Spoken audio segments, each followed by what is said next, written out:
Democracy Forum brings you another not-to-be-missed webinar. What Iran's new reformist president will mean for the country, the region, and beyond.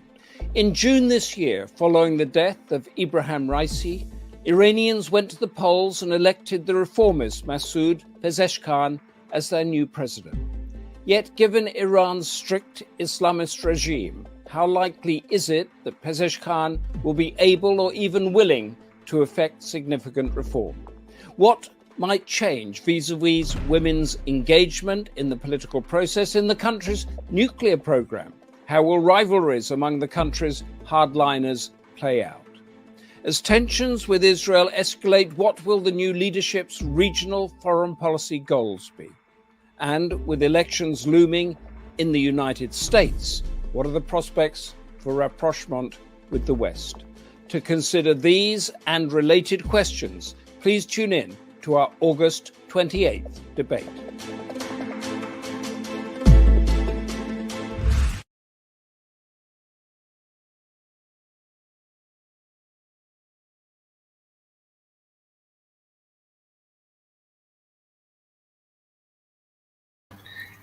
Hello and welcome. I'm Humphrey Hawksley, your host over the next 90 minutes of this Democracy Forum debate, where we're going to examine an issue that is defining the global order while also being misunderstood by so many.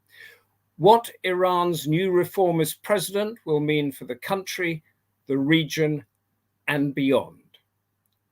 Massud Peshan, seen as the West as a reformist, but what can he do? And before we answer that, what exactly is an election in Iran? What mechanism brought him to that office compared to those we are more familiar with in the West? And what really does Iran want? US, Israeli, Iranian, Saudi tension has been going on since the 1979 revolution. Isn't it time there were some new ideas? To discuss all this and more, the Democracy Forum has brought together a superb panel: Saeid Golkar, Shirin Saeidi, John Jenkins, and Sina Toossi. And before we seek their insight, I ask the president of the Democracy Forum, Lord Charles Bruce, to lay out the canvas and the background of our discussion. The snap election of Massud Peshan in early July was regarded widely in the West as a positive direction for Iran, defeating his arch-conservative rival, Saeid Jalil, by a margin of almost 3 million votes. His electoral triumph was seen as a victory for political reformers, yet the election process engaged less than half the electorate. Peshan has taken office at a critical time for Iran as it attempts to recalibrate its foreign relations, extricate its economy from a punishing sanctions regime, while resisting pressure to escalate conflict with Israel. In welcoming you to this event, I'd like to thank the team at TDF for identifying such a pivotal subject for our discussion today and for inviting such an eminent panel of speakers. We're very grateful that they've all agreed to participate. In navigating such fast-changing currents of geopolitics, we are fortunate too that Humphrey Hawksley has accepted the role of moderator. It's instructive, perhaps, to note that the underlying message of Peshan's election campaign referred to the urgent need to reopen negotiations with the United States in order to dismantle the economic straitjacket imposed by sanctions. And I quote, to release Iran from its cage. A celebrated multilinguist, he broke into English during the campaign and quoted Einstein's famous saying, the definition of insanity is doing the same thing over and over again, expecting different results. Such is the state of Iran that he has inherited. Peshan's stated aim to build a government of national unity was endorsed by the Iranian parliament last week. Indeed, he went as far as confirming the input of the Supreme Leader Ayatollah Ali Khamenei and the Revolutionary Guard in the appointment of 19 ministers to his cabinet, saying, I quote, I had certain ideals, but I compromised because unity is more important. But any hope for diplomatic room for maneuver, which he may have counted on prior to his election, has been shattered by the assassination of the Hamas leader on 31st of July while on an official visit to Tehran. The critical issue for Iran's leadership now is to resist provocation, avoid retaliation, and tumbling into a trap set by the Israeli government. As a former Iranian ambassador to Lebanon warned recently, Israel will do all they can to drag the region into a bloody fight, adding that Iran and its proxy forces know better than play that game. I look forward to hearing our panelists' views on how Iran's new leadership will introduce the reforms necessary to shape civil society while responding to the alarming escalation of tension in the region and avoid the risk of wider conflict. If you have any comments or questions, please pass them to the chair. Thank you, Lord Charles Bruce. Alarming escalation. Is Israel laying a trap for Iran, or is Iran laying a trap for Israel? Let's find out.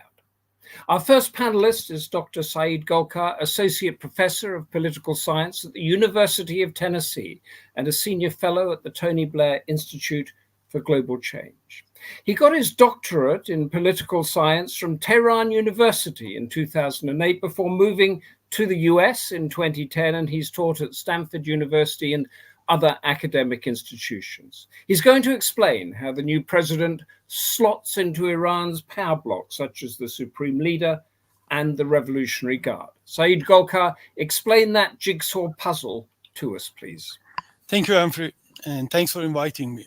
You know, to talk about the Massud Peshan, I think we have to talk about three things. First, what does the election mean in Iran? Second, is Peshan reformist, as you know, you can see it even in the title of the talk.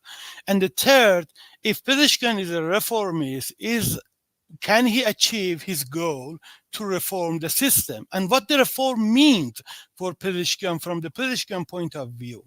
Islamic Republic is authoritarian regime. That's acceptable, you know, note by any political scientist. But the difference is what kind of the authoritarian regime or dictatorship Iran is. Is it a theocratic regime or is it a personalistic system? And I have argued that since 2019, Islamic Republic has shifted from the more hybrid regime that you have it during the reform, 1997 to 2004, to the more personalistic system that all of the power have been concentrated in the hands of Ayatollah Khamenei since 2021. In this system, we have elected body and unelected body. Elected body including the parliament and, you know, city councils, and more importantly, presidency. And unelected bodies from the armed force, judiciary, you know, the economic foundation, just a few. And more importantly, the supreme leader, his office, ex-presidency council, assembly of experts, and a lot of powerful institutions that they are not elected directly by the people. Some of them that elected like assembly of experts are, you know, the election is very manipulated or engineered. Islamic Republic, in this case, is authoritarian regime that almost all of the authoritarian regime right now in 21st century have election. Election not only legitimize the system, but create the illusion of participation for the audiences. Election can legitimize any dictatorship in the eyes of international audiences. That's why they have the election. Election also can co-opt the elite. The elite can compete in a very rigged process in order to take more share of the power cake. That's first thing. Second, we talk about Massud Peshan and the reformists. I want to make sure we understand that we have the same definition of the reform. You know, reform has a different meaning. For some, reform means moderating a system, changing ideological direction of the system from one way to another, or fixing corruption, empowering a state. They are all the definition of the reform. And we have to remember, you know, when we talk about if Pezeshkian is a reformist. Pezeshkian make it clear from the time that he was running for the presidency in his campaign, he was very honest that I'm not going to change any policy. I'm here to implement the policy, major policy created, ordered by the supreme leader to just make that happen. I'm here to make the system more efficient. That's all he always talk about it. To increase the internal cohesion between the elite and to reduction the gap between the society and the state. He doesn't promise to reform or modify any policy or change the system from one direction to another direction. One of the major policy that he wants to implement is actually 20 years national vision. It's an 8-page document. You can read it. Approved in 2004 and supposed to finish by 2024 this year. This is a most important major document for the Islamic Republic that promised to create a utopia in 20 years. Every year, 8% of the economic growth. Creation of the country that is everybody proud. Still, there is ideology, but it's a very beautiful document. So Massud Peshan promised, I'm coming and I want to do that. You have to remember that all of this major document in terms of the cultural security policy have been designed and created by non-elected body, including the Supreme Leader Office and the Expediency Council that is not elected. These institutions, Supreme Council of Cultural Revolution, Supreme Council of National Security, Supreme Council of Cyberspace, these are mostly unelected institutions who are designing the major policies. And Pezeshkian is here to implement that reform. So he wants to empower the regime. He wants to empower the Islamic Republic. He wants to make sure that the state bureaucracy are efficient in implementing the policies. I will read one quote from the Pezeshkian that if the Supreme Leader policy were implemented, I swear to the Prophet that the people will be satisfied with the Islamic Republic. So he is here to remedy what I call the dummification of a state. You know, this dummification of a state is not a new thing to the Islamic Republic, but it gets much worse since 2019. Since 2019, Ayatollah Khamenei published his second manifesto and said, look, this is the 14 years after the Islamic Republic, and we have to make sure that the next 14 years of the Islamic Republic is secure by creation of quote-unquote Islamic administration. He brought Ayatollah Raisi to the power. He manipulated the parliament election in 2020 and 2024 and brought a lot of young, zealous Hezbollah individual, marginalized all the religious technocrat, like, for example, Jawad Zarif, or the people like Jawad Zarif, in hope to create an Islamic administration. The result of creation of Islamic administration, Raisi government, and the change from 2019 was the system, the state bureaucracy that already was weak became very unfunctional. I call it the dummification of a state, replacement of the experienced religious technocrat with a more ideologically indoctrinated, zealous, young, committed people who are part of the cult of personality of the Supreme Leader. So after 4 years of this experience, Ayatollah Khamenei realized that's really that plan is not working. So he has bring Pezeshkian with the hope that, again, rely on the older generation of the elite to remedy the dummification of the state. The problem is this plan is not going to work.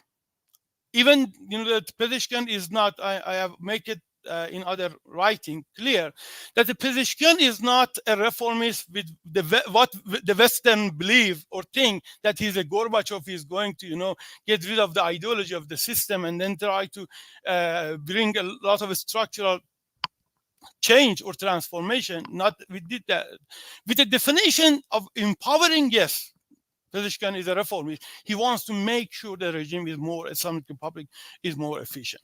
But he is not able to do that for two main reasons. The first one is institutional stagnation of the state bureaucracy in Iran. It's nothing new. Is from 1979, the Islamic Republic didn't trust the modern bureaucracy created by the Pahlavi and tried to get rid of it. We had 2 years of debureaucratization, get rid of the whole bureaucracy, didn't work out. They brought the bureaucracy, but this time they tried to control it through two mechanisms. First, ideological selection of the state employee in every level of the state bureaucracy, including the teachers who are teaching at the school. There is ideological selection. Even just this week, 8,000 teachers have been disqualified in the ideological selection for showing their picture without the hijab in social media, publishing their picture, or posting something against the regime. Another mechanism that made the state bureaucracy very weak was the idea of the protection or harasat, the security institution in every state bureaucracy to make sure the worker, the state employee are aligned with the Islamic Republic ideology, or at least pretend to be that. I want to add something else, that this institutional stagnation is also intensified by the politicization of the state bureaucracy and Ayatollah Khamenei always involvement. You know, Ayatollah Khamenei yesterday talked with the new administration, with the Pezeshkian administration, and if you read the, his speech, actually, it's very clear that where we are going, we are not going to do a major change. But one thing that was very interesting was Ayatollah Khamenei asked Pezeshkian to hire and to rely on the younger generation of faithful, revolutionary, committed colleagues, young, committed, ideologic. He is micromanaging the system, even in terms of the hiring a state employee. For these three reasons, I think Pezeshkian even is not able to empower the state bureaucracy. It's gonna slow down the dummification of a state under the Raisi, there is no doubt about it, but is not able to remedy the process, to empower the state. So the state will continue to dysfunction in a slow path. I want to make sure we all know that Pezeshkian has a puzzle to solve, not only Pezeshkian, every president in Iran. The power in Iran is concentrated in the hands of ideological institutions, including Revolutionary Guard. They are ideological institutions who wants to create an Islamic society, who wants to whip out the map of Israel from the map, who are anti-American. And there is a social constituency, Iranian people who are, a majority of them post-ideologic, really don't believe to this ideology anymore. They want to live a normal life.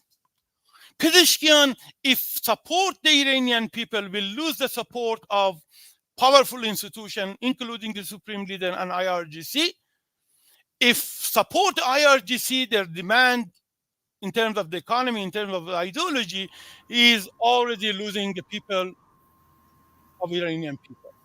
So there is a paradox that nobody really can solve. Thank you. Thank you. I wondered if I could clarify a couple of points, because you made some very good points of using words like the legitimized. In the Western democracy view, Iran is not a legitimate government. So when you talk about legitimizing it, is that within Iran that the election will legitimize the administration within Iran, or is it an attempt to legitimize it externally?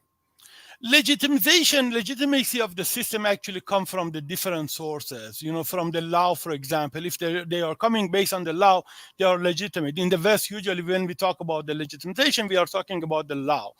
legitimization can come from the tradition, like the monarchy system, for example, or charismatic leader like Ayatollah Khomeini, for example, or even the state are able to provide the services, like Chinese, for example. They are so.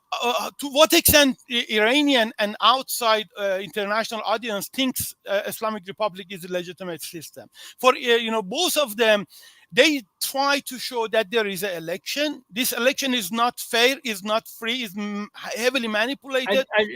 Can I just jump in there? Because we hear this a lot, that it's not safe and it's not free, yet a, quotes, reformist won that election. When the voters go to the polls, what is going through their minds? Are they thinking, I mean, how does it actually psychologically work?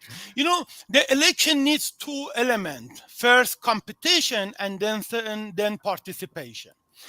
Islamic Republic heavily managed and engineered competition section of it. You are running for the campaign, you are registering for the presidential campaign, but there is a body, unelected body called Guardian Council, consisted of 12 members. These 12 members directly, indirectly appointed by the Supreme Leader. Okay, this institution vet everybody who apply for any election, parliamentary and presidential. So if you are not able to run for the presidential or parliamentary unless the Guardian Council, who controlled by the Supreme Leader, approve you. So these people, imagine there was a joke about the Soviet Union, that there are 4 apples on the table and somebody will telling you, please choose any fruit that you want. There is only the apples. And you are hungry, you are picking one of them, but it doesn't mean that you have and just right.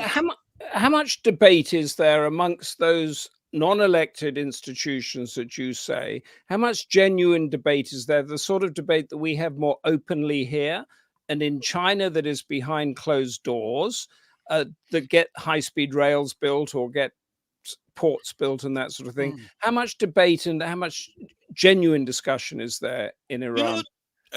That's an interesting story about the Islamic Republic political structure. If you go to the parliament, there will be a debate about, not everything, about this, things that you can talk about it. In the president cabinet, you have a discussion, but the most important discussion about the major policy, for example, Iran nuclear program, Iran support of the axis of resistance, Iran policy toward the region, is done behind the curtain on the institution that nobody has access to it. Okay, thank you. Just to give you one example, we still don't know how many mosques in Iran we have or how many clergy we have in Iran. The basic statistic about the clerical role.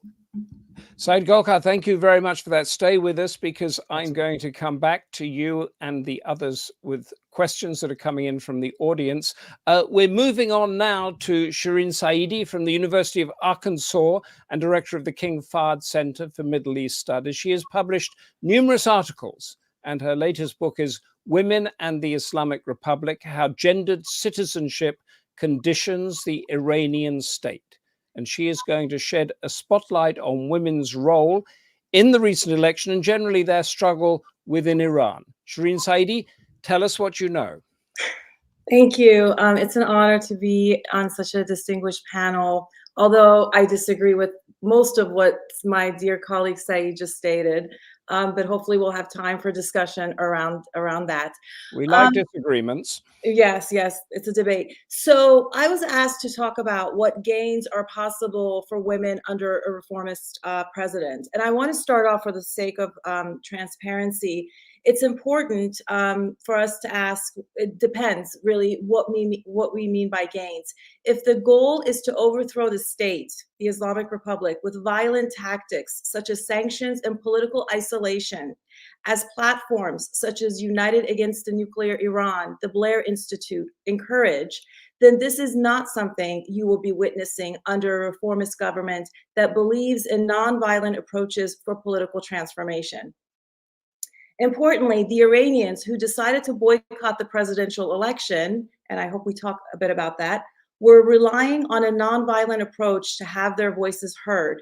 they succeeded in both pushing back on reactionary forces within Iran, but also reactionary organizations abroad who have done significant damage to the Iranian people's movement toward democratization, I would say, in particular, in the last few years. One of the major arguments of my recently published book on gender politics in post-revolutionary Iran is that the Islamic Republic has always had to catch up to women's demands. Iranian women in the post-revolutionary state have led the movement for citizenship rights, justice, and freedom. Women have bravely organized and fought not just for their own rights, but for equality and justice for all Iranians. And this will continue regardless of who is in power. At the same time, every Iranian president in his own capacity has tried to open up space for women's claims and faced opposition from other centers of power. One of the points that I disagree with Saeid's argument and others who make a similar kind of argument is the insistence on denying that there's contentious politics in Iranian government, in the state, and within society. It is precisely because of this tension within the state and between the state and society that President Pezeshkian is committed to addressing the demands of those who did not vote in this election. Again, I think if you read the news in detail, the perception that you will get is very different from just following the headlines. There is obviously significant division between state and society that is undeniable. 52% of Iranians did not vote in this election.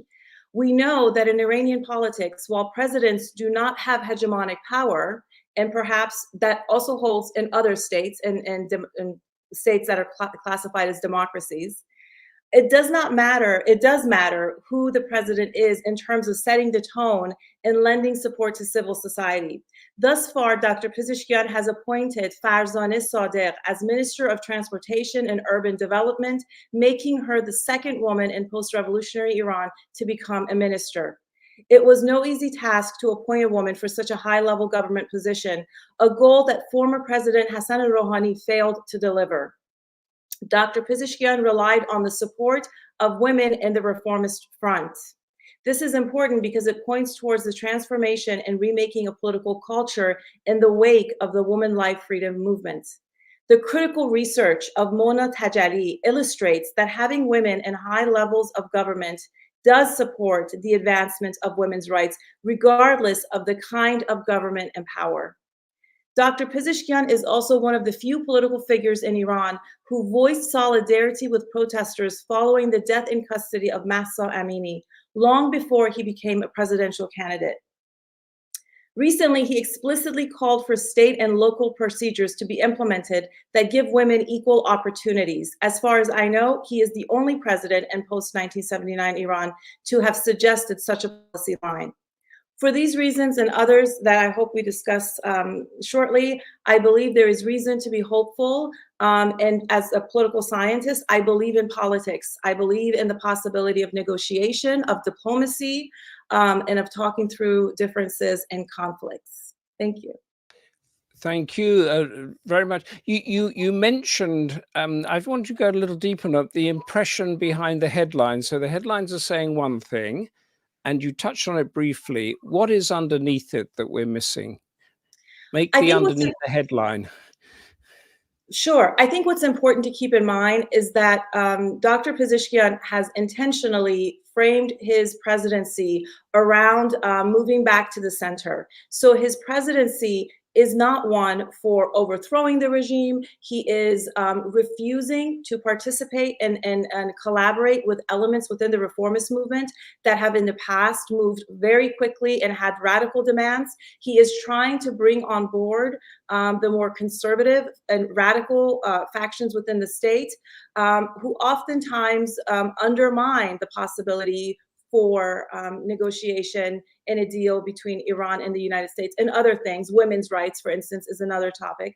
So he is a president that is taking on this very difficult task of bringing together a nation that is divided and of bringing together a state that in many ways is fragmented. And actually, I think much of what Saeid was saying points towards this contention, points towards this fragmentation. The fact that there is, this constant effort to push one particular line is precisely because there are very different and diverse perspectives within the states. And the point you made about that there were a lot of people who didn't vote in the election, we have that problem in the West as well, apart from in places like Australia where voting is compulsory. Who didn't vote, and what does it mean that so many people didn't vote? So I think one of the first things we have to say is that we don't actually have really reliable public institutes in Iran that conduct surveys. I think there are certainly state centers that do that kind of research, but that information is probably not accessible to the public. And so I believe that the official percentage was 52% did not vote. Again, as a scholar, as a scientist, I would need to investigate further and understand what were the reasons for people deciding not to vote. But in terms of boycotting the election, which certainly was a approach that was implemented, I think it's so important to remember that is a non-violent act of civil resistance. So the same way that the states, the highest levels of political officials in Iran, were forced to come out and acknowledge that we hear you and we are, we're trying to do things differently. I think that refusal to engage with violence speaks volumes also to scholars, activists, institutions, politicians who are continuously pushing a line for isolating Iran and for stopping and undermining any kind of diplomacy, even going as far as carrying out covert acts of terror and assassinations. So there is, from what you're saying, a real debate, real sort of tension, if that's the right word, of the future direction of Iran. And it is being played out on a semi-public platform. Absolutely. We have a question from Tracy Croggan here, which I have to ask you, although it's addressed to the panel. Anybody can answer it as we go on. Does the panel think Iran will ever have a female president? Why? I mean, why would we think that it wouldn't? I'm not qualified to answer your question, but do you think Iran will ever have a female president? I believed long ago that the United States would have an African-American president in my lifetime. I believe that Palestine will be liberated, and I believe that we will have a female president in Iran. Okay. I mean, it's interesting from what you've been saying, just before we move on, is that there is, as I said, there's a real debate. You've got a sort of upbeat thinking of the future. There are a lot of similarities between Western democratic mechanisms and Iranian mechanisms in the electoral process there. And yet the man or the people on the street in the West think that Iran is a brutal dictatorship. Well, I think a lot of this perspective comes from an Orientalist view that really, if you follow this discourse coming from these institutions and people that work within these right-wing institutions, there's this emphasis that Iran is a fanatical Islamist regime, and it's not to be trusted, and it's crazy. But if you actually read the scholarship on how Iran conducts and implements a foreign policy, we're seeing it currently with the most recent assassination that took place in Iran. There have been many, but the most recent one, we witnessed that logic, we witnessed that poise, that decision to stop and to think, and not to react in a somewhat reactionary way. So Iran's foreign policy has always had different elements. At times it is revolutionary, at times it's radical, in other instances it is not. And so my response to people who view, this dumbification theory that Saeid presented, I don't know, they don't really look that stupid. They've been in power for over 40 years, and you've had the world's strongest international and military forces trying to overthrow the state, and they have been unable to do that. So I would really turn that around and ask, I don't like to use that language, but really, who is not that clever? Is it the Iranians or is it the others? Okay. in this battle. And just recap before I let you go, but stay with us. The headscarf violence and brutality of a couple of years back. Just recap what actually happened and what impact that had on the political atmosphere in Iran. Well, the death in custody of Mahsa Amini took place. She was a young Kurdish woman visiting Tehran. According to the narratives that I have also followed from afar, like many, she was arrested for improper hijab. After that, there are eyewitnesses who argue that she was hit physically in the head, and shortly thereafter, she was in a coma and she passed.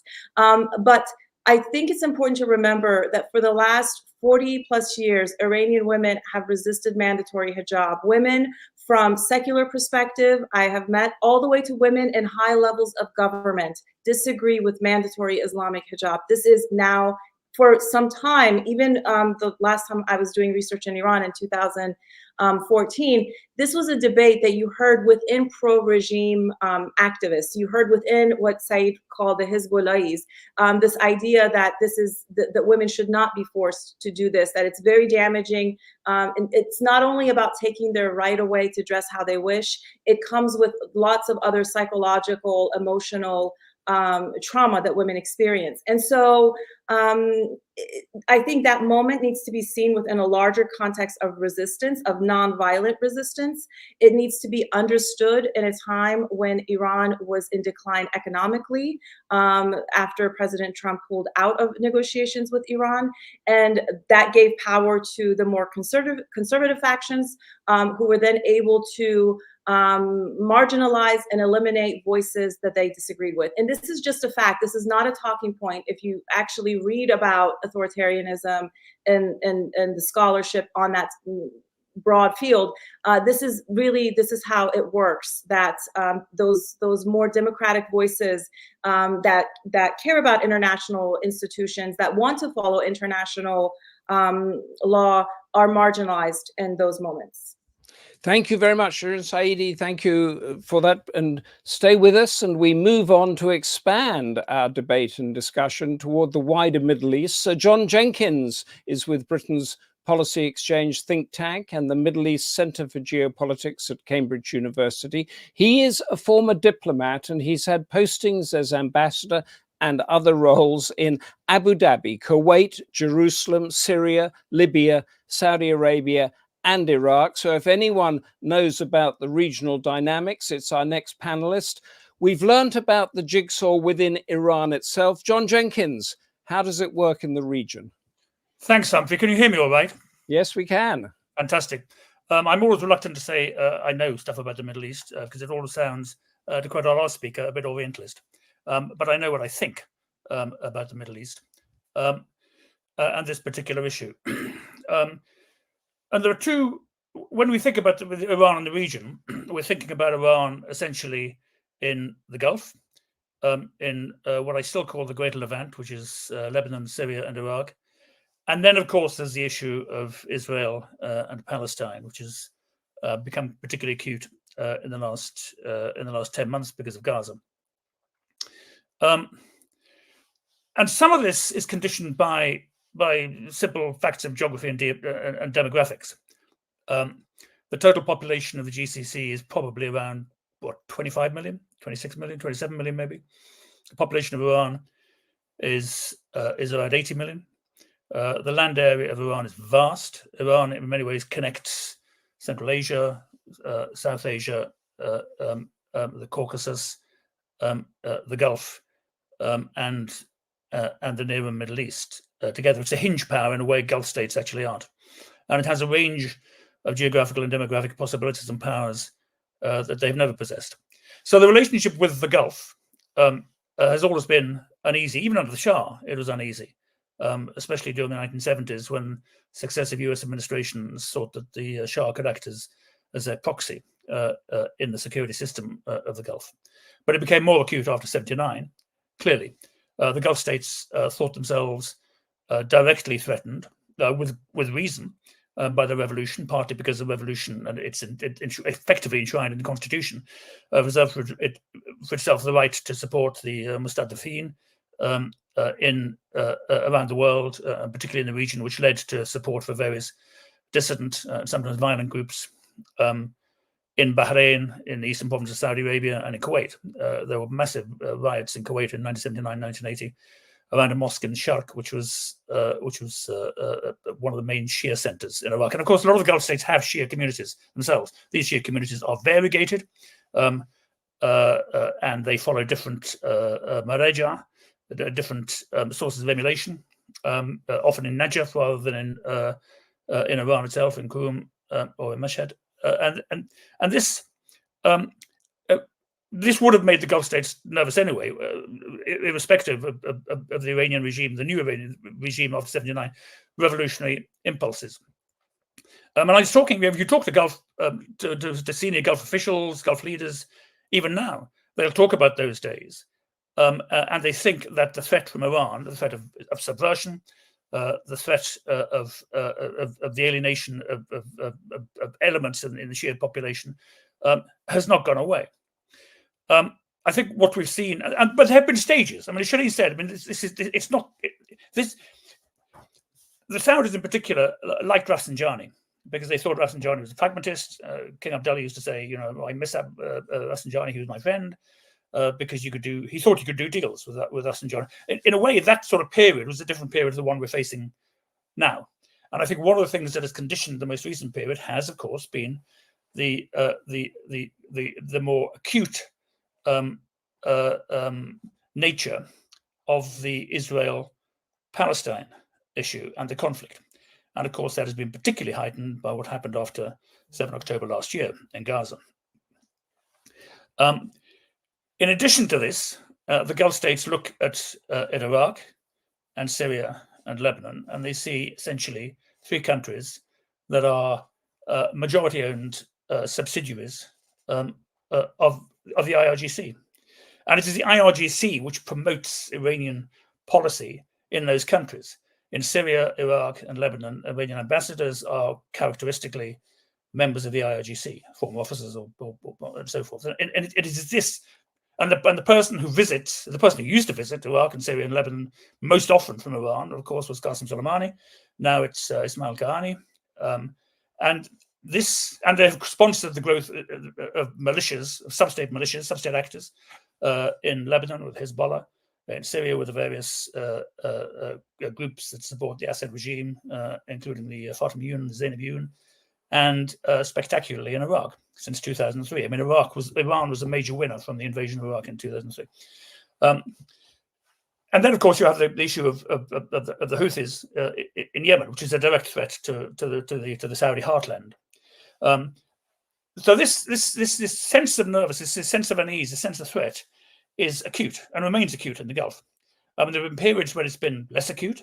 I think it's become more acute, in spite of the fact that we've seen various efforts by Gulf states to dial down the tension in the last couple of years. But they've tried to dial down the tension because they know that they have no real means to deal with a hostile Iran, which is intent on undermining their security. So they've tried to dial the tension down. We've seen that spectacularly with the Saudis.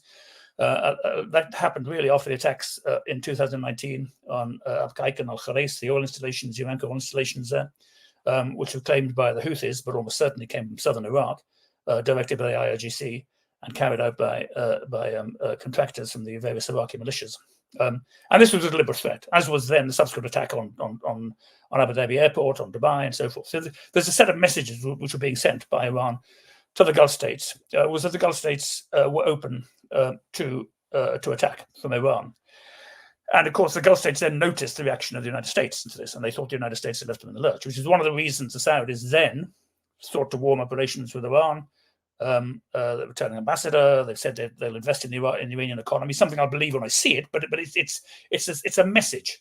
The Gulf states want not to be a part of the current conflict between Iran, mostly by proxy, but as we've seen over the last 4 months, not entirely by proxy, and Israel and its friends. I think this is so. This is a sort of 3-body problem So it involves Iran, involves Gulf states, and it involves Israel. And making all these things make sense in terms of a security system in the region is fiendishly difficult. And I want to sort of now talk about what Israel thinks about this. Because for Israel, I think, I'm not Israeli, but I think this is what they think. The issue with the Palestinians is not specifically, or even mostly, about the Palestinians. It's now about Iran. And this has been, I think, a sense that has been growing on the Israelis for the last decade or so, as Iranian militias, friends, allies, proxies, call them what you want, have crept closer and closer to Israel's borders. You now have Hezbollah on the northern border, and that's happened that basically after 2006, after Resolution 1701, which was supposed to keep them north of the Litani and didn't. But also, this has been boosted by the presence of elements from Iraq and Syria there and in Syria. And we've seen recently attempts by Iranian-linked groups to smuggle weapons and other munitions across the Syrian-Jordanian border into Jordan, which is a problem, and from Jordan into the West Bank. So there's a whole set of different. And for the Israelis, this is the biggest problem. The strategic problem the Israelis have is that they do not have the means. They can slow this process down, but they can't stop it. And ultimately, they think the Iranians are engaged in a war of attrition against them, which involves this process of surrounding them from the north, the south, the east, and west. And they think, and in spite of Israeli attempts to slow this down and to destroy Iranian and the associated positions and assets in Syria and Lebanon, it has only slowed it down. It has not stopped it. And the Israelis on their own do not have the capacity to stop this.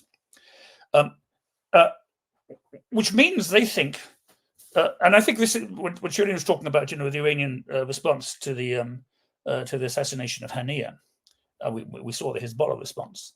But the Iranians actually don't need to attack Israel directly this time. They may want to, because of this happened, in Tehran, as it were, in broad daylight. Well, it wasn't broad daylight; it was after midnight. But I mean, it was an open attack on some of the heart of Tehran, the heart of regime territory, and clearly represented an intelligence triumph for the Israelis, but a very short-term one. But the Iranians could actually say to themselves, well, it doesn't matter, we can wait. Because we look at Israel and we see it falling apart domestically. I mean, whether that's true or not is a separate question. I'm not sure it is true, but I think it's probably what a lot of people in Tehran think. And in the end, we'll win. The foreign policy of the Islamic Republic has been pretty constant on this from the beginning. And Khamenei has restated it recently. I mean, he said, we don't want to kill Jews, we just want to destroy Israel. And the future of Israel is basically a Palestinian state. And they can decide what to do with Jews. They can all leave or something. I mean, it's entirely unrealistic. But that's been constant essentially since the early 1980s.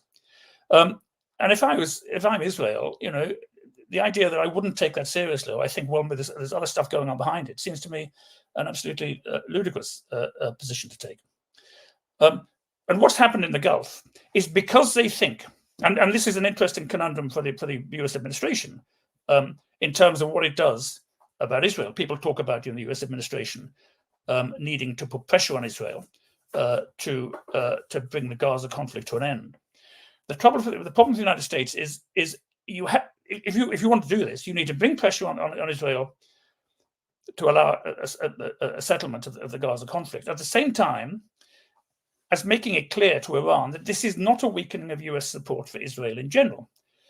And it's this sense that US support, interest in the Middle East, and support for Israel, and indeed for the Gulf states, has been weakening, that has led to the Gulf states, Saudi Arabia in particular, but also the UAE, distancing themselves slightly from the United States, which in itself weakens the United States' position, which is why I call it a three-body problem. So it's an enormous conundrum. But I don't think none of this is stable. This is not a stable security system.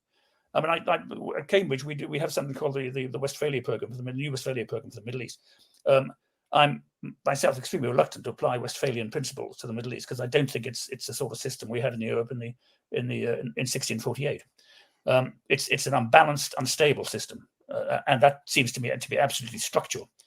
But this is something I think, and one final point, and one of the other reasons the Gulf states are trying to reinsure and hedge their bets is because for them, particularly Saudi Arabia, but it applies to Bahrain, it applies to Oman, it applies to the UAE. The biggest challenge is economic reconstruction. We've seen this notably in Saudi Arabia with Vision 2030. You cannot achieve Vision 2030 if you have these sort of uncertainties and threats hanging over you. John, thank you very much for that. We've had the arguments for Shirin and Saeid, which are on two different sides of the coin, as it were. In your long career as a diplomat in the Middle East, working in a variety of places, how has the perception of Iran changed? Or what you've just told us now, was that how it was in the 80s and the 90s?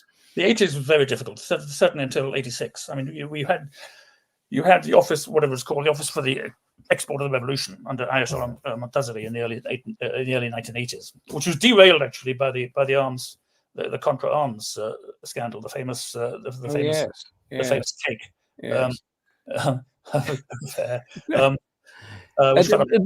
the general idea that Iran is our enemy, that it is an autocratic dictatorship, this general thing, has that changed? I don't think they would say. I mean, they recognize you need to find a way to live with Iran. I mean, it's a fact in the region. It's an overwhelming fact in the region. And could you just outlay for us, because we hear a lot about Iran's proxies. Yeah. Does Iran have a sovereign government to which it is allowed strategically, and who are its proxies, and what is their influence? People argue about whether what the word proxies means. I mean, people will say Hezbollah is not a wholly owned subsidiary of Iran, the Revolutionary Guards. Of course, they have agency. So the Houthis have agency. The Houthis, in particular, are slightly different because the Houthis are in Yemen. Is that the Houthis are in Yemen? Yep. Ansar Allah is what they call themselves. The Houthis comes from the name of the family, which basically constitutes a leadership. They come from a different jurisprudential tradition within Shia Islam, Saeidi, which has different concepts of legitimacy.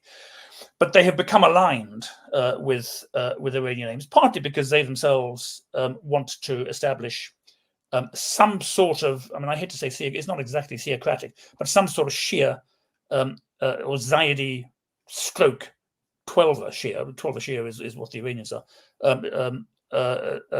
Dominance inside Yemen, which would be really difficult because Yemen is a deeply fractured country and society area, and always has been. But in the north, you have a variety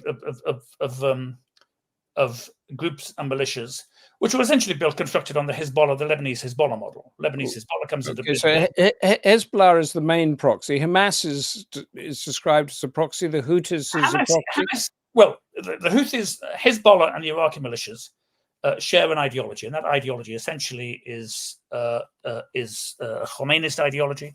If you look at Hezbollah's founding statement, which was published in Al-Akhbar in Lebanon, I think in 1984, they say, we recognize the Imam Khomeini as our spiritual leader, as our marja. So they agree with Wilayat al-Faqih, which is the Khomeiniist doctrine of the qualified jurisprudent being essentially the interpreter of the will of the hidden Imam and therefore the legitimate ruler of a state, which in many ways is heterodox within Shia Islam. Yeah. So these are aligned. Hezbollah and the Lebanese militias are all basically, I mean, Saeid talked about the Hezbollahis. They are Hezbollahis. Hezbollahis means you follow in the line of the Imam, fi khat al-Imam, as they say in Arabic. The Houthis are slightly different because they come from a slightly different tradition and are less amenable than the Iraqi militias. And so just to sort of Hamas are different. Just say Hamas are different. Hamas are Sunni. So, and Hamas took Hamas took a different view over the Syrian civil war. So they were actually supporting a lot of the Sunni Islamist opposition parties and forces at the height of the Syrian civil war. They then had to execute a screeching U-turn when it became apparent that Assad wasn't going anywhere, and they needed support from Iran again because other sources were being increasingly interdicted. So again, we're simplifying. I mean, Yeah, I know. I was told we're simplifying everything, oversimplifying it in a way, in quite a dangerous way. Well, I was once told never to tell, when I was in government, never to tell a minister that anything was complicated. But I mean, things are complicated sometimes, and I understand the impulse, because policy, you have to make policy quite often in 5 minutes. Yes. Now, is there a way? Would there be a way to detach Hamas from Iran? The Hamas-Iran relationship seems to me far more opportunist than the relationship between Hezbollah and Iran, or the Iraqi militias and Iran. And yes, you could ultimately, Hamas historically have sought patronage in Egypt, they sought patronage in Saudi Arabia, they sought patronage in Qatar. I think 7 October, in many ways, has made a renewal of that sort of sponsorship by the major Sunni states almost impossible, because most of the leaders of these states also, particularly after the experience of Egypt in 2011 to 2013, and indeed Tunisia, deeply suspect any Muslim Brotherhood associated movement of also being a threat to them. So it's deeply, and this is why I say the situation is unstable, because there is no easy navigational aid which will take you through this shifting maze of allegiances. I think one constant is the Islamic Republic's desire to remove Israel from the map of the Middle East. Now, this doesn't mean nuking Israel, but it does mean, and I think this is why they think that eventually Israel will collapse under the weight of its own contradictions. And that would be Iran's definition of winning. I'll hold it there, because we're going to go to our final speaker and then open up this increasingly fascinating discussion to the floor and more thoughts. Our final speaker, we're going to expand further into Europe and the United States. Sina Toossi is from the Center for International Policy, has written widely in publications such as Foreign Affairs and Foreign Policy. In one of his more recent articles, he is headlined and he asks, Iranians voted for change, will they get it? We'll find out as we also examine the prospects for Iran's relations with Western democracies. Sina Toossi, is that good? Is it bad? Or will it stay the same? Give us your argument. Yes, so thank you so much for having me. It's an honor to be on such an esteemed panel.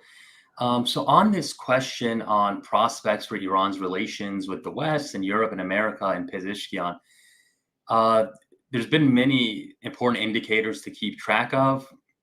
I would echo the view that Iran does have contentious politics, including on issues of foreign policy, despite the fact that very entrenched power centers dominate those discussions. Now, in this context, Pezeshkian campaigned on seeking diplomacy, basically the importance of getting sanctions lifted. He defended the 2015 nuclear deal, the JCPOA that the Trump administration left in 2018. And he basically, him and his advisors basically made a case that Iran needs balanced foreign relations, that Iran cannot develop the way it needs to do if it continues with such hostile relations with the West, and also that it can't rely too much on China and Russia. These are arguments that they've explicitly made, that Iran needs more kind of competitive, balanced foreign relations. Now, his government has just taken form in the past couple of weeks. His cabinet was approved by parliament. Important indications in this regard are that his foreign minister, Abbas Araghchi, is a veteran pragmatic diplomat. He was one of the top negotiators for the JCPOA. He was the lead negotiator with the Biden administration to try to get the JCPOA revived in those first months of Biden and the last months of the former moderate Iranian President Rouhani in 2021. Significantly, Araghchi, when he was approved by the hardliner and conservative-dominated Iranian parliament, he was approved by a very high vote count. And this indicates that there is seemingly this consensus in Iran and kind of giving this Pezeshkian administration a chance and kind of supporting its diplomatic efforts, kind of letting someone like Araghchi go through. Notably, even hardline members of parliament who had previously, one of them had burned the JCPOA, a kind of a printout copy of the JCPOA in parliament. And he even voted for Araghchi, who was the negotiator of it. So it seems like you have this kind of consensus shaping on kind of giving diplomacy a chance right now with Pezeshkian. yesterday, you saw the Supreme Leader Ayatollah Khamenei, when he spoke to Pezeshkian's administration officials, kind of give his backing for kind of negotiations with the West, but similar in a very caveated sense to what he did during the Rouhani era, saying that, you know, you can engage with the enemy, but don't trust them, don't place your hopes in them. So Khamenei always kind of cleverly gives himself a kind of out if things go south, to like not get hit by the political fallout, and kind of let these reformists and moderates deal with that. But as some of the other speakers before me said, that, you know, Pezeshkian will have to contend with various different power centers in Iran, many of whom are much more powerful in terms of determining Iran's foreign policy than the presidency. For example, the IRGC, as was mentioned, is very dominant in the regional file and kind of really kind of overseeing Iran's regional policies. But this doesn't mean that Pezeshkian is powerless on foreign policy. He is the head of the Supreme National Security Council, which ultimately is a body that is comprised of figures from various kind of institutions in Iran and across the Islamic Republic's political spectrum. And he will have a decisive role in shaping consensus within that body. And ultimately, as Shirin said, that there will be compromise, negotiations happening, that there will be politicking happening, and someone like Pezeshkian there, as opposed to Raisi and his kind of more intransigent on foreign policy team, will basically be bargaining and trying to shift the priorities for giving diplomacy a chance, trying to get a new nuclear deal, trying to de-escalate in the region. And Pezeshkian, notably, after he was elected, he put out 2 letters, one in Arabic and one in English. The English one is addressed to the West. And he said that, you know, his immediate priority is a ceasefire in Gaza, and he wants negotiations, diplomacy, and, you know, he wants to try to prioritize relations with Europe. And he also published a letter in Arabic that was published in the Arabic media that kind of indicated a desire to continue this kind of de-escalatory normalization of relations process with the Gulf Arab countries, and kind of overall emphasizing that Iran wants to really prioritize relations with its neighboring countries. That was also a trend that started under Raisi. So within this context, if we look at what's possible going forward, Araghchi, the new foreign minister, gave a very important interview a couple of days ago on state TV, where he talked about what many people are, you know, have long acknowledged in the U.S., but during the Iranian election cycle, there was some wishful thinking in terms of the political rhetoric, especially from the Reformists, that the JCPOA is in fact not revivable, that it's basically dead, at least in its original form. And Araghchi said in this interview that the international situation has changed, the situation with the nuclear deal has changed, and that basically this deal could be a reference point, but, you know, Iran will be seeking a new deal, some kind of new, you know, kind of rewritten, changed JCPOA in line with the kind of current situation and kind of the various, I'm sure they're going to be taking away lessons from the JCPOA. There's lessons that both sides have taken away that they will seek to change in any kind of new deal. But this leads to the question that is, what is really achievable, at least in the short term? Obviously, with the U.S. presidential election coming up, the U.S. the Biden administration is not in a position to kind of take up major serious negotiations with Iran. And then there's obviously going to be a difference between a potential Kamala Harris administration and a Trump administration on Iran, although I wouldn't rule out serious diplomacy under both of those potential administrations.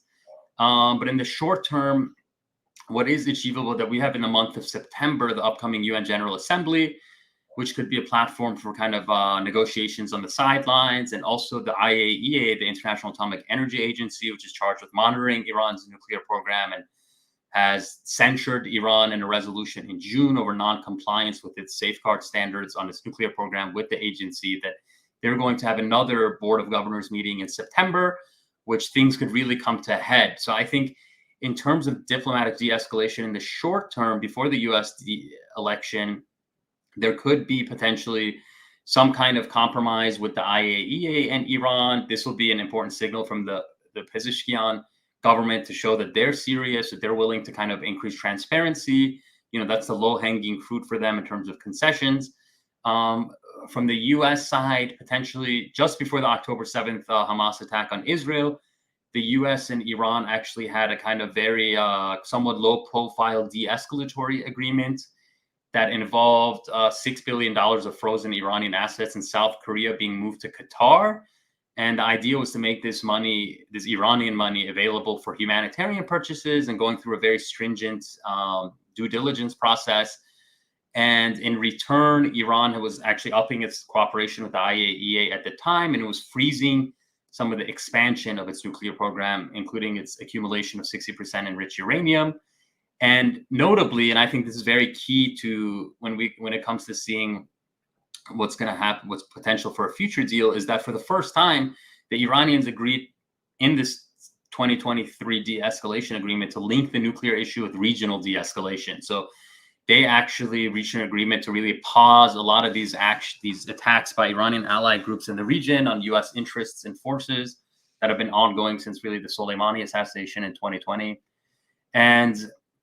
But then we saw the October 7th attack really disrupted this process. The money has remained frozen in Qatar. Iran actually hasn't been able to access it, which on the Iranian side, that is another example that they cite, that the West can't be trusted, that the US can't be trusted. They reneged on the JCPOA. They reneged on this kind of de-escalation agreement. But I think potentially in these next couple of months, trying to revive some form of a de-escalatory agreement.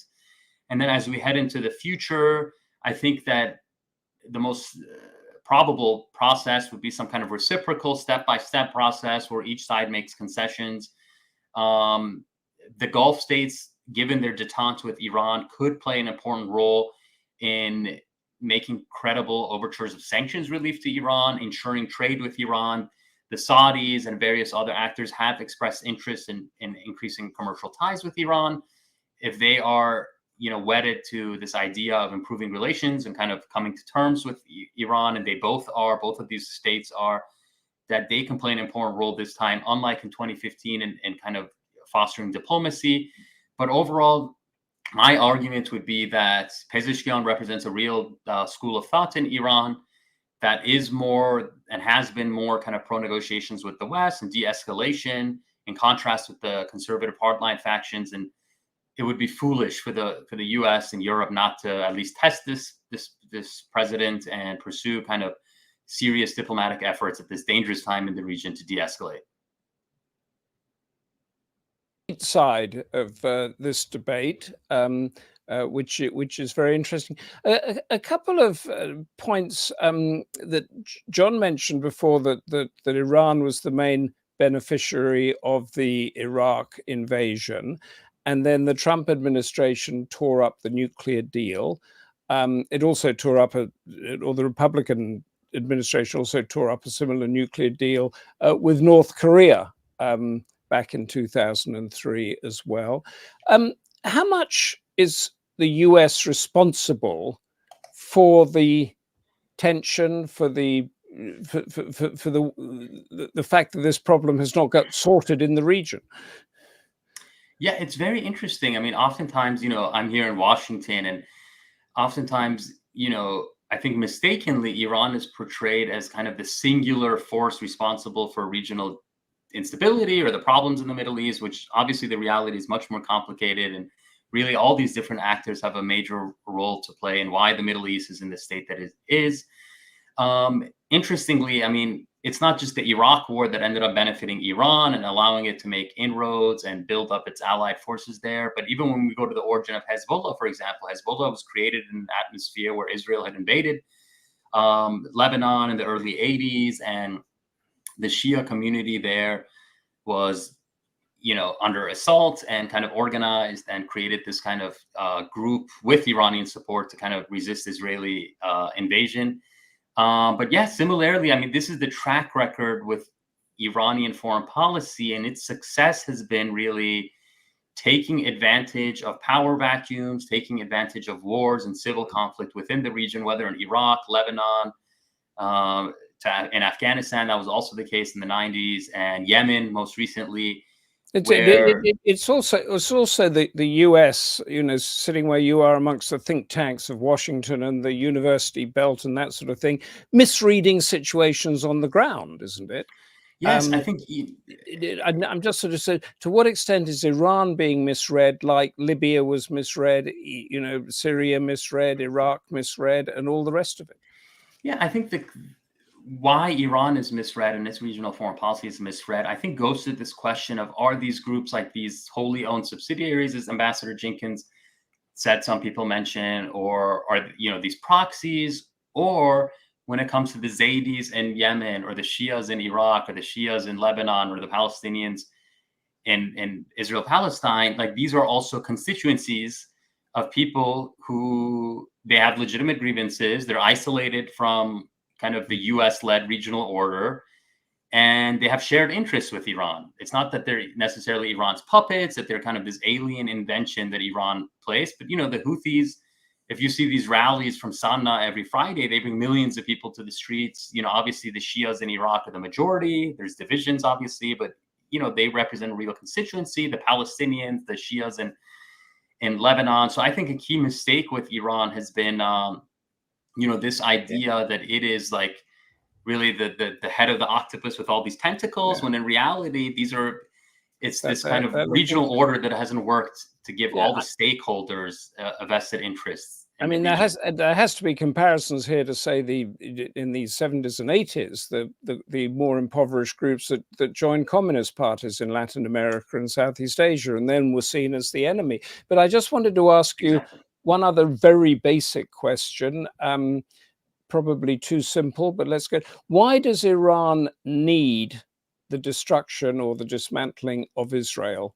It smacks very much like Xi Jinping talking about Taiwan or Putin about Ukraine. Why does it need to do this to win? Yeah, well, I think Iran's policy towards Israel was primarily in the advent of the revolution, as a Persian Shia country in a largely Sunni Arab region and in the broader Islamic world, as a Shia country, where the Iranians trying to kind of institute this Islamist project were very marginalized and isolated. And Shias historically have been isolated and marginalized within kind of Islamic countries. But in the modern day, does it need to still have that in its mantra in order to be successful? Yeah. So I think, the Palestine issue for Iran has been a way to gain legitimacy in the Arab and Islamic world and kind of portray themselves as being the kind of staunch defenders of Palestinians, when in reality, I think it is much more even pragmatic and self-interested than many think. I mean, I think I would debate the fact of whether they're actively trying to bring about Israel's destruction. I think there's been a negative feedback loop, obviously, and a security dilemma that has gotten worse between them in the past 10, 15 years. But whether from the beginning, in the 80s, there was actually lots of cooperation between Iran and Israel behind the scenes during the heyday of the revolution. Iran-Contra was mentioned. There's this fascinating book by an Israeli intelligence person called Prophets of Wars. He's a former Mossad guy, and he really facilitated a lot of those connections during the 80s. Even Khomeini, when he was in exile in Turkey, would meet with representatives of the Israeli government, he details. So I think that, this war of attrition with Israel and I think it goes like when Ambassador Jenkins talked about Israel really being more concerned with Iran and the Palestinians, I would actually argue that Iran has been a convenient scapegoat for the Israelis while they're trying to really advance an agenda that to me has been clear of, annexing the West Bank and what, by many accounts, including from people within Israel and senior officials there, that, this goal of ethnically cleansing Gaza. And I think that has nothing to do with Iran or Hamas.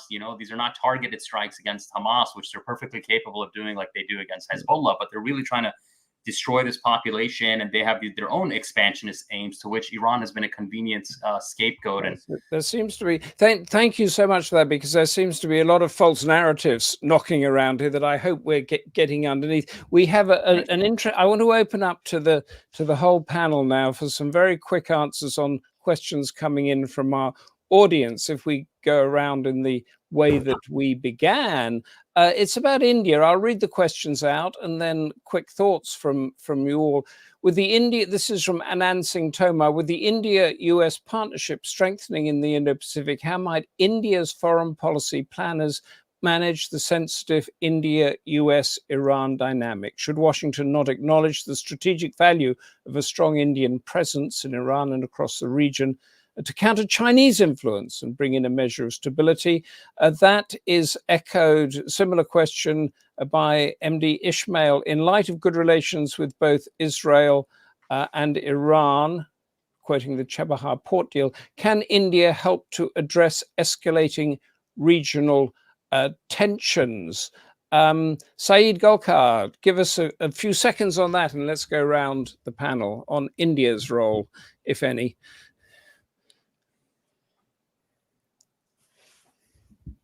Muted. Hello, Saeid? Yes. International relation foreign policy is not my strong suit, but I'm doing my best trying to give us an off-the-cuff thought. Yes, the Iran case actually can be seen through the lens of the regional and international, competition. The competition between Chinese and India, you can see it on Iran. The Iranian had a better relationship with China. At the same time, and that's why there is a lot of pressure that trying to sabotage the relationship between Iran and India. But can India be an honest broker? Because Narendra Modi now has this multipolar policy, which he's taken a lead on.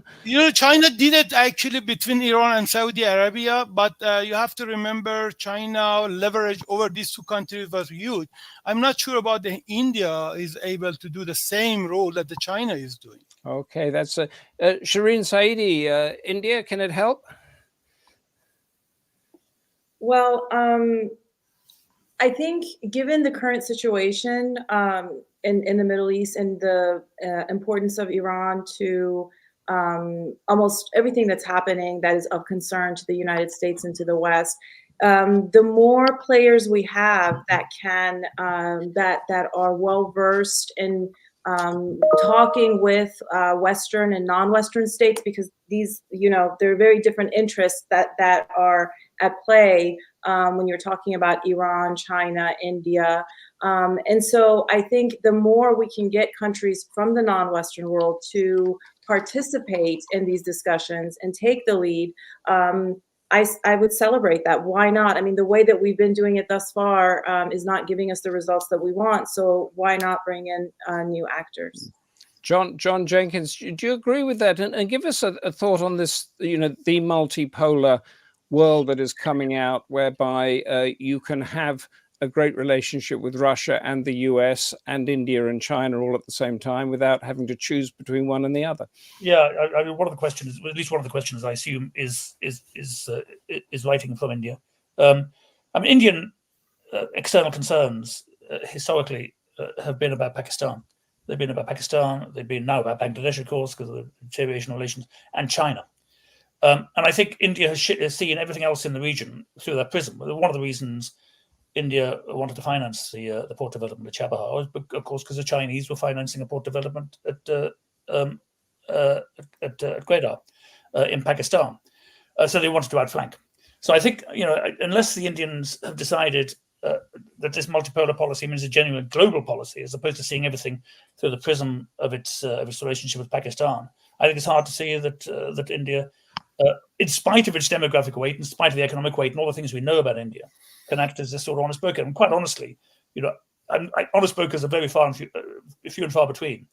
Somebody mentioned that allegedly the détente between Saudi Arabia and Iran, mediated by China. It's not a détente; it's a deal. And the Chinese just saw the opportunity to get in the middle of a deal. It's a deal by which the Saudis say to the Iranians, get off our backs and let us deal with economic development. But I mean, unless there's a broader settlement, and the United States is still the overwhelmingly dominant power in terms of security in the region. Unless you have the States on board, I just don't see anything else working. Maybe are we living in a transactional world where the deal is the synonym for détente? I think we've been living in the transactional world, quite honestly, since 1945. Oh, so what is the difference between a deal and détente? I'm not seeing. Détente is something that we talk about. Détente is a structured dialing down of tensions, and it comes from the world of the early 20th century. It comes from the Entente Cordiale. It comes from the attempts at collective security in the 1920s and so forth. I don't think in the Middle East it's an appropriate model for looking at how states manage their relationships. One of the reasons that the Saudis liked Rafsanjani was because they thought they could do deals with Rafsanjani. But this didn't produce a new security system in the region. And there hasn't been a new security system in the region since the 1970s, when effectively the Americans took over from the British in terms of offshore balancing in the Gulf and the Indian Ocean. Yeah, interesting. Sina, India, does it have a role? And security systems, what could a new one be? Yeah, I think, in this era of increasing so-called great power competition, India's role and interest in Iran is actually really also testament to the strategically self-defeating nature of a lot of America's Iran policy. I would argue that America has these secondary sanctions on Iran, and as many people have argued, this kind of obsession with Iran that is disproportionate to the threat posed by Iran. And whereas India has this balance, has this interest of counterbalancing China, counterbalancing the Belt and Road Initiative, being this really critical partner for America in the 21st century, that, as Ambassador Jenkins said, the Chabahar port is very strategically important for them to develop, have a balance to kind of the Gwadar port in Pakistan. And also Iran is a geographically very strategic country, sitting at the crossroads of kind of Asia and Eurasia at the Caspian Sea, and to kind of use Iran as the kind of transits for the North-South corridor, which could be a balancing of the Chinese Belt and Road Initiative. But this hasn't been possible, even despite some sanctions exemptions for Chabahar, that the Indians are still hesitant. And so I think that this ultimately, strategically, doesn't really, I would argue, make sense for the United States to hold this position and kind of try to basically punish countries from India from really achieving their own interests. Okay, that's thank you for that. I'm going to ask you the next question, then we can go back round again. Ritesh Nigam, can the US and Pezeshkian's foreign policy deter Iran and its proxies from all-out war on Israel? Yeah, this question of all-out war on Israel, it does seem like all the sides right now currently are trying to avoid all-out war. With that said, miscalculation, the steady going up the escalation ladder, that risk is still there. I thought Hezbollah's attack and, these different narratives, the Israeli preemptive attack, Hezbollah's attack, that kind of also showed me that, both sides still want controlled escalation. We're in these two potential either, alternative scenarios of all-out escalation leading to war, or some kind of controlled escalation. This seemed more of a controlled escalation where both sides, both Hezbollah and Israel, are declaring victory, allowing that to kind of quiet down. And now Iran's response is obviously still expected, still likely, but I think given the delay, given the U.S. military buildup in the region, given kind of Pezeshkian's government having taken form and, pursuing these broader aims, Iran's response to the Haniyeh assassination was likely be something, again, aimed at contained escalation, not something that it'll be difficult to pull off. But about contained escalation as opposed to contained de-escalation. John Jenkins, US, Iran's foreign policy, all-out war with Israel? I don't think Iran wants, and I don't think it needs. I don't think it thinks it needs all-out war with Israel. I think it thinks that Israel will eventually collapse into its own contradictions, which is why the attritional strategy is the thing that's adopted. I think there's a problem for Israel. I mean, we talked about, Sina talks about escalation. I mean, the thing with escalation theory, as escalation theorists pointed out in the 1950s, 1960s, is that usually half the steps are missing. And you can't, it's very hard to predict in an environment where you have more than two actors what's going to happen. Israel can deter Hezbollah and Iran in the short term, maybe the medium term as well. And this was, of course, the strategy before, the mowing the grass strategy, the war between the wars. I think 7 October destroyed that. I think for Israel now, they're thinking about how they remove this threat forever. Now, with various ways of doing it, both of them would involve removing Hamas from Gaza, and removing Hezbollah, at least from the south of Lebanon, and preventing their return. Both of them are incredibly difficult. But my expectation is that the next step at some point will be an Israeli invasion of South Lebanon. I just don't see how, given that 40 to 50,000 Israelis, maybe more actually, are displaced from the north, which means you cannot control your northern borders if you're an Israeli government. And this is a political dilemma for them domestically. And that gets us back to the 80s again, doesn't it? Which is... Yeah, they did it in the 80s. I remember I went to Abu Dhabi in 1983, which was right in the middle. Right in the middle of Beirut. And then, of course, the experience of the 2000s and the rest of it. Shirin, US, Iran's new reformist foreign policy, if it comes to that, all-out war with Israel, optimistic, pessimistic? I think the future of Israel is heavily dependent on the United States and the role that the United States decides to play. I don't think that this is, I don't think the future of Israel is being determined by Iran or Hezbollah or Hamas. I think in strong ways, if we actually look at, what's happening, where are the weapons coming from? Where is the military support coming from? There's a disproportionate response to what happened, the tragic events of October 7th. There's a disproportionate response to that. And that is what is at issue. And I think Israel, I agree with John. I think Israel is in trouble. I don't think that Iran is going to fall into any sort of reactionary traps. And that's, a situation that I hope the future president of the United States takes seriously. Okay, that's Saeid Golkar, your thoughts on that, and then yes. I want to go round with the final question to everybody. Actually, this brings the question of who makes the Iran foreign policy, if Pezeshkian has anything to do that.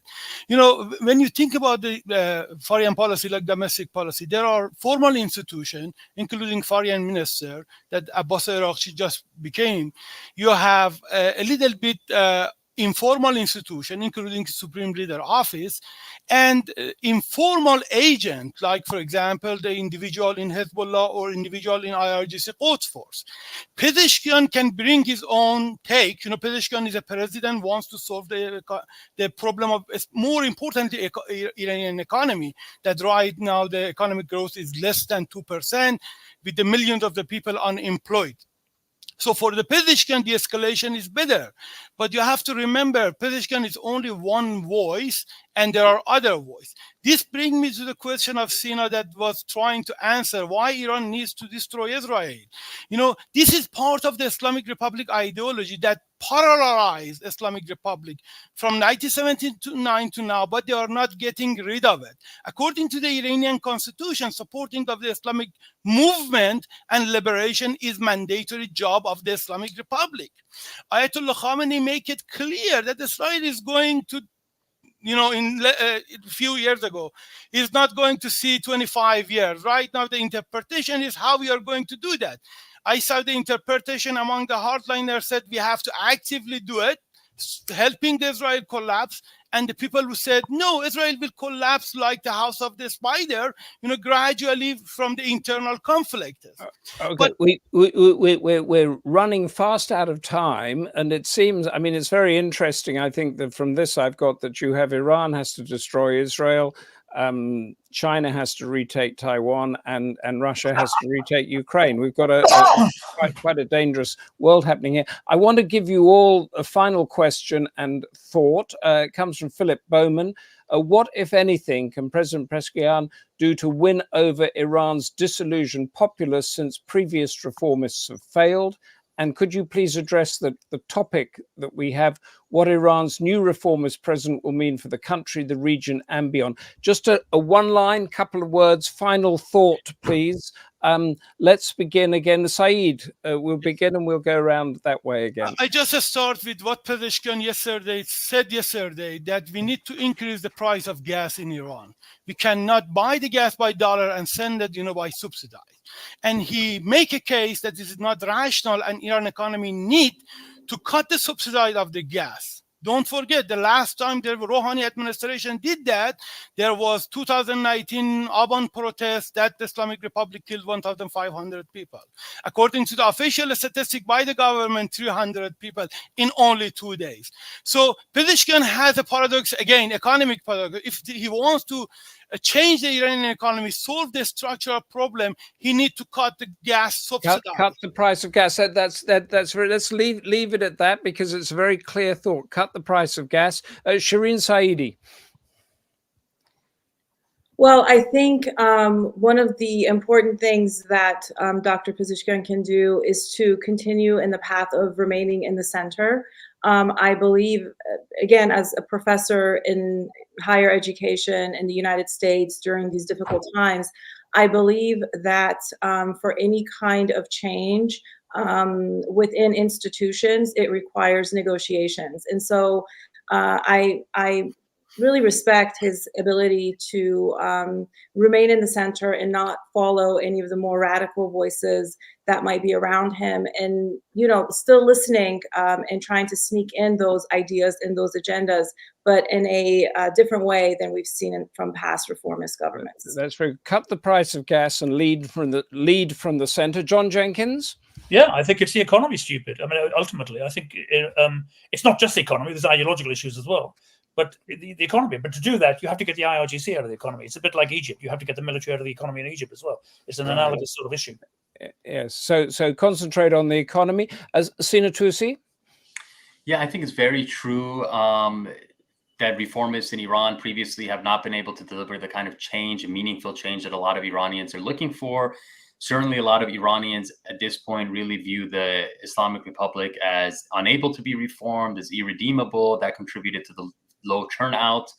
With that said, in the short term, what Pezeshkian, I think, really has to do to really kind of, alleviate some of this public discontent is deliver on, the economic, foremost, but also on more lax enforcement of mandatory hijab, and also in terms of internet freedom and digital rights, trying to lessen censorship and allowing for more kind of open and easily available internet access.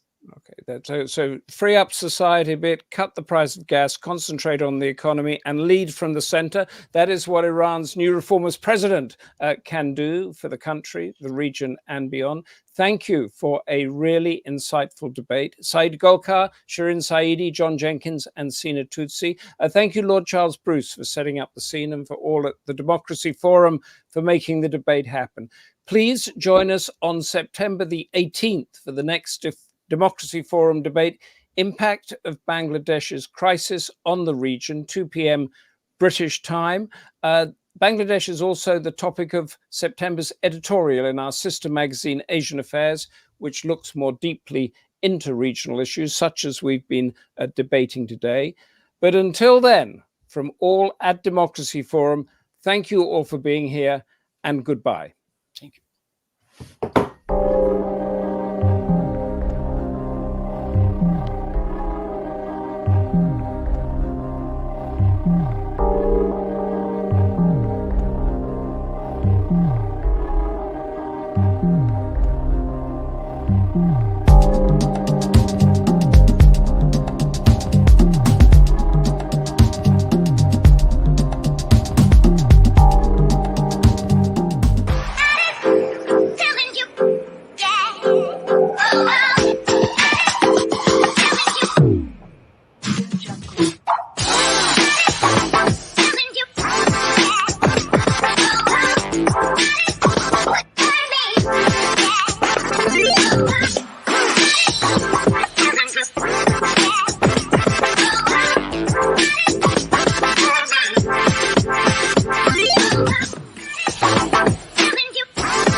Yeah.